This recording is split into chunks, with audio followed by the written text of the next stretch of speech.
am joined today by Ethan West of West Termite Pest and Lawn. Thanks for coming on the podcast, Ethan. Yep. Thanks for having me, Kelly.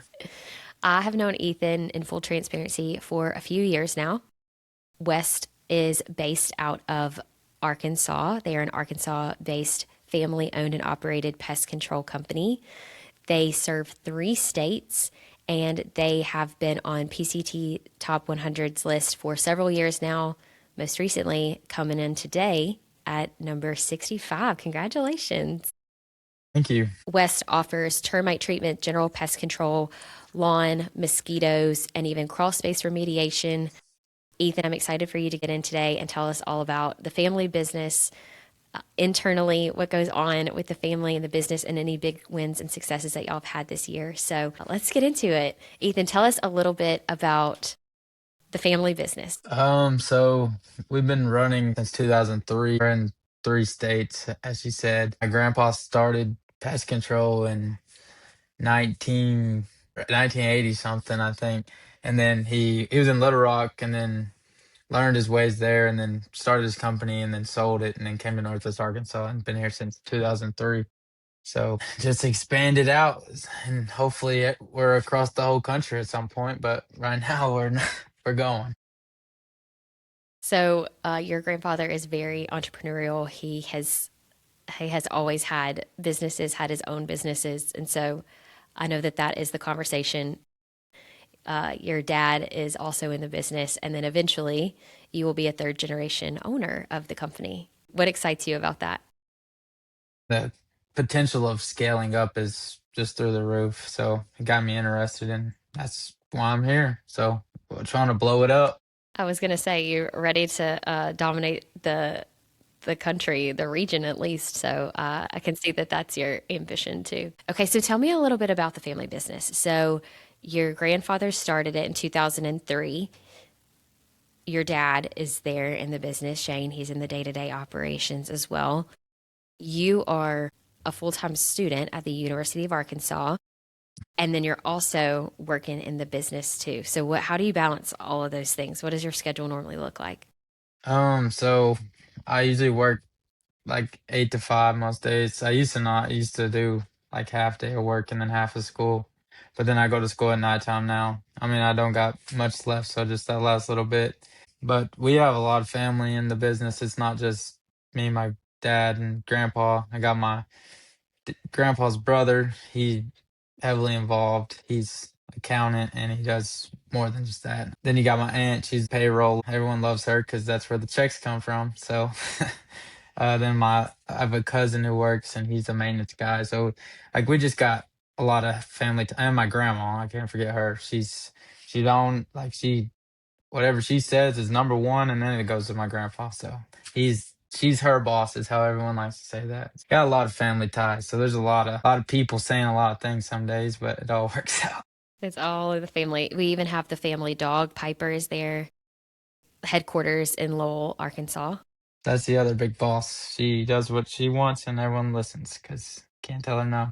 So everybody from grandpa, grandma, aunts, uncles, cousins, children, grandchildren, and dogs are all part of the family business. I think that that is actually pretty relatable to a lot of family owned pest control companies because part of it is just like building a legacy. And that's kind of what you guys are doing. And I love that.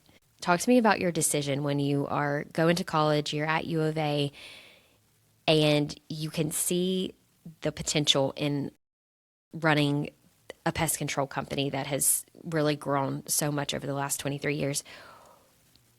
What made you decide, like, hey, there's a lot of potential here and I think I could step into that? Just looking at what we've done, like I've when I started working here, which I was a tech, and then I didn't know much of anything at the time other than what I grew up knowing. Uh, and then when I switched to the office, I finally got to see numbers, and I'm a real numbers. Like that's just how my brain works. So when I saw that, I was like, wow. And just all the markets that we're in and the potential, because I've heard other companies in smaller areas and how big they can make it. So like there's just a lot of room for growth everywhere. I mean, everybody has bugs, just do they take care of them? And no one wants termites because that's the number one damage. It does more damage than all natural disasters in every year. Got to take care of everything around you. Yeah, pest control is recession proof. It is operates off of recurring revenue. Like the business model is great. Pretty good. Yep. It's really great. Well, and you can look just like in Northwest Arkansas, and all over the country. All these, it's just new pest control companies spawning everywhere. I mean, there's a reason why they're doing it. It's because the potential that's there and everything you just said. So, I mean, that should just show for itself. And y'all have been in Northwest Arkansas long before this big boom that has happened over the last couple decades. For anybody who doesn't know, Northwest Arkansas is Bentonville, Fayetteville, home to University of Arkansas. It is home to Walmart. There's a lot going on up there, and there has been a huge shift in how people have moved to that part of the state. How has that impacted, like just being in a market that's like constantly growing? How has that impacted like hiring and what y'all have done? How have you seen it? Obviously, more people means you should be growing more. So we've grew really fast over the last few years. And then like you got like just the building here is crazy. There's buildings, apartments, houses everywhere always, and they don't stay up very long. I mean, it slowed down a little lately, but it's just you got all the pre-treats you got to do. You got everyone having. You get a new house, you want your yard to look good. You want your house to be protected from everything. So it's been really good because just helping us grow. Really went from a rural town to becoming a big city. I mean, it's got a ways to go compared to some places, but big for Arkansas. But then you guys are also like acquiring like new locations in like Joplin, Missouri, which is a smaller market, and you're still able to grow in markets like that. So tell me about like some big successes that you guys saw, especially last year with entering into new markets. Yeah, so Joplin, we entered at the end of 24, I believe. And hopefully by the end of this year, there'll be a $2 million branch. So we went from nothing to $2 million really fast. And it's been a lot, but I mean, it's working. So getting the right people on board is one of the hardest things to do, hiring. But once you finally get the people that can do what they're supposed to do and believe in the process, it makes everything so much easier. Awesome. Have you guys like what are the successes there? You just like you've got your core team, they're operating. Yeah, so we bought three companies up there. So I mean, it's all not natural. I mean, they weren't huge. Some of them were decent size, but just upselling those customers. I mean, there's lots of reasons, but most people don't offer as many services as us. Most people are just pest and termite or lawn or whatever they are, but they don't have the full one-stop shop. I mean, that's the way you want to go or way we want to go. And being able to upsell all the customers has just really helped the business boom there. I'm sure that does help a lot if you can come in and say, hey, also, we treat for mosquitoes, or also we can help with lawn. Well, what I'm really looking forward to talking to you about is you have such a unique perspective. You are truly the next generation that's coming into the industry. What's your perspective looking at other businesses? You've been to Pest World, you've been to these associations and conferences. What do you notice that maybe older operators are overlooking right now in their business that you think is really important? That big thing, obviously, nowadays is AI. I think everyone I mean, it's getting preached everywhere. If you're not using AI, you're falling behind. Like it can do so many things. It's incredible, and it's just getting better and better every day. So it can do anything really. But uh, also like older generation, I feel at least like how we started, it was more just I mean, it's still family, but it was just relationships, and that's good. But you also have to have numbers to back up what you're doing. I mean, we look at numbers every month. We have manager meetings and we look at what it's going to look like for the future and how it's trending, and so that we can get ahead of the curve. So if like cancellations are starting to go up, we'll address that right then so we can be proactive instead of reactive. And I think that makes a huge difference.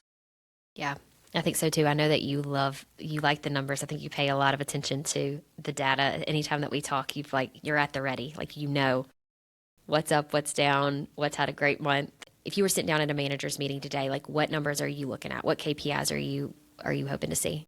I mean, the first one you always look at is production. Was production up or down? Then you go to how are the cancels that month? And then you look at the cancel percentage. You look at if they're retaining the customers that they have, because I mean, that's the best way to grow a company is have your retention rate high. Then you look at sales, obviously. Those are the big three for sure. Okay, so you mentioned client cancellations. Y'all recently shared with me that you had a pretty big win related to customer cancellations from last year. Talk to me about that big win that you had and like what changed? What helped to improve that retention? So we actually started this software called Applause, and it made a huge difference. It sent a notification out to the customers right after the service was completed, and it asked the customers how good of a job did the technician do. And I think it made a huge difference because the customer's not waiting 3 months, like you did something wrong, like just something to irritate them, like not even a big deal to most people. But if you let that customer respond, then you can ease out that fire so it's not building up over 3 months, and then oh, you forgot to do something then, and then they just blow up. They're done.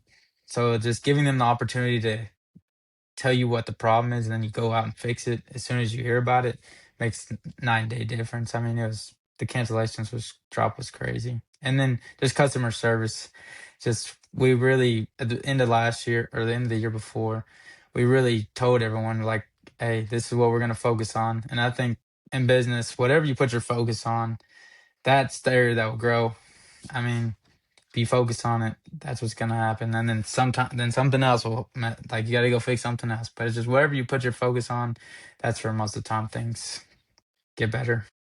I believe our cancellation went from around 5 to 6%, somewhere in that range, to like 1.2% over year. So I mean that's a huge drop. I mean lawn care makes cancellations hard because people shop lawn care every year. But we did have a problem the year before in cancellations, but I think we got it a lot better now. So hopefully we can keep it going that way.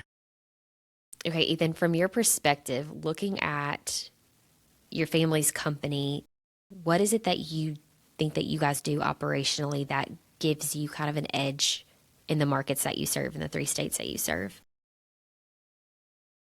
So again, I'm gonna go back to customer relations. I mean, I really think that I get anybody can go out there and spray bugs. Just having a relationship with the customer, follow ups, like the applause is really good for the customers. And if they have a problem, we always want to make it right. We want them to be happy because the customers are who run the business. So it's a, I mean, it's a service industry. You gotta listen to the people. So I think focusing on that is really what tends to make us different.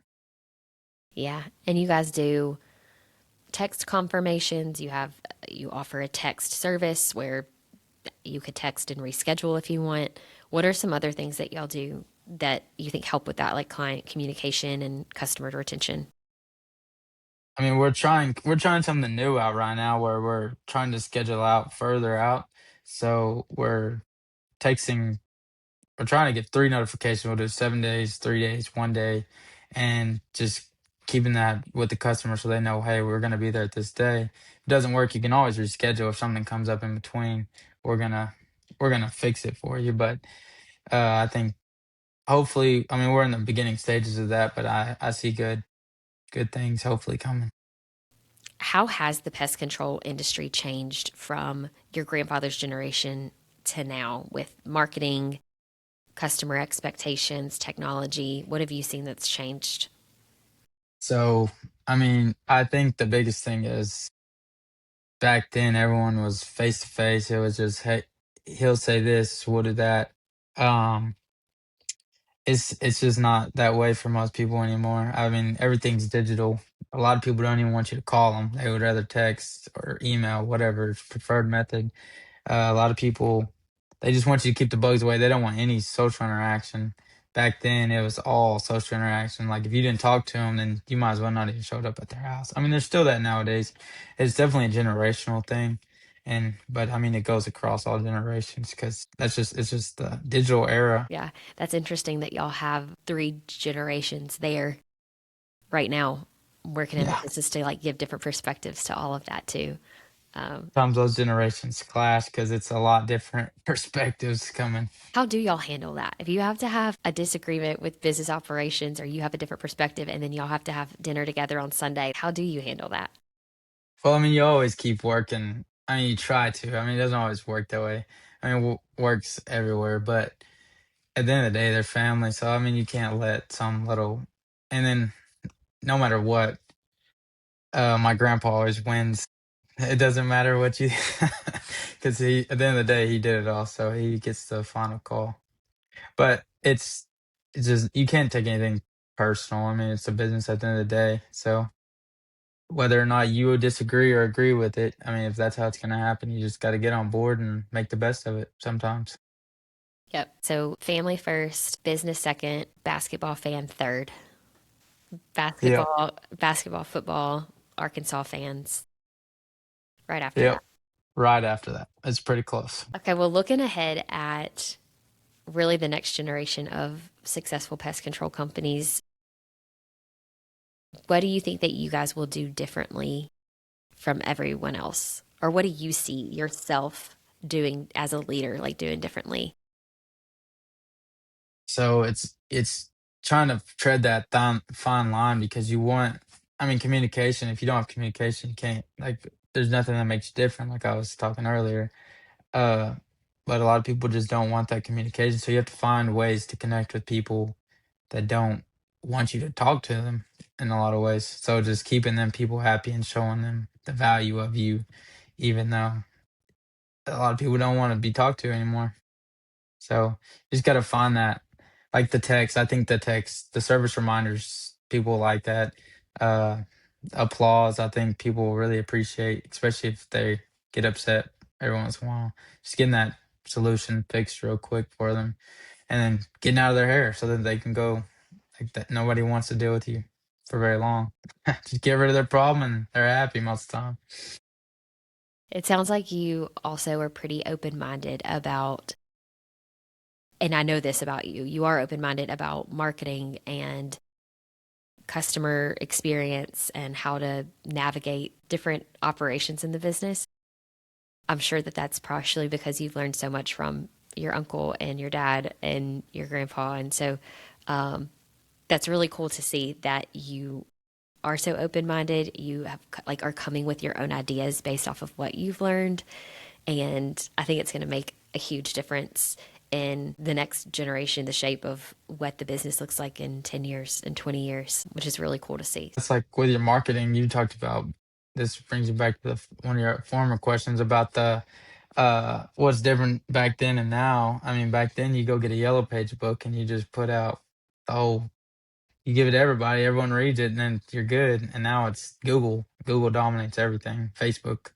It's all social media, all internet. So if you're not out there putting yourself out there, you're not gonna succeed. I mean, that's where everyone is. People are on their phone 8, 10 hours a day for a lot of people. You're right. Sometimes if I get objections from people who are like, oh, I don't think Facebook will work for us, or I don't think Google will work for us, I'm like, share your screen. What's your screen time? Share your screen time with me real quick. It's like 8.5 hours a day. I'm like, okay, I think it might. I think it might. So coming into the business, you've been able to see like the team dynamic and how you guys operate. What is it like working with your managers, your branch managers, the technicians? Well, they're the uh, engine that keeps this train running. I mean, it starts at your techs. I mean, they're the face of your company. So I mean, if they that's who your customers see all the time. So they're very important to the team. Then you have your CSR, which is your office staff inside answering the phones. Without them, I mean, they talk to the customers. They get them happy all the time, even when something might have went wrong. And then you got your managers who manage everyone and keep everyone going on the right path. Uh, I mean, none of this business would run without any of them. I mean, they all do a great job. Every market has great people, and they all work as a team. Very proud of everything that they've put together. it's definitely a lot different than when I was here started, and but I mean it's going the right way. Everyone seems like a family in all the offices, and that's what we like to see. And just again, couldn't do it without them. They're all doing great jobs. Well, Ethan, thank you so much for coming on the podcast today. It was so nice to have a conversation with you about this. You have a great family, a great business, and you had some great insight too. So I appreciate you sharing. Yep, thank you, Kelly. It was a good time. All right. Thanks for listening to the Best of Pest Marketing podcast. If there is a pest control owner operator that you think would find value from this episode, please share with them. We will see you next time.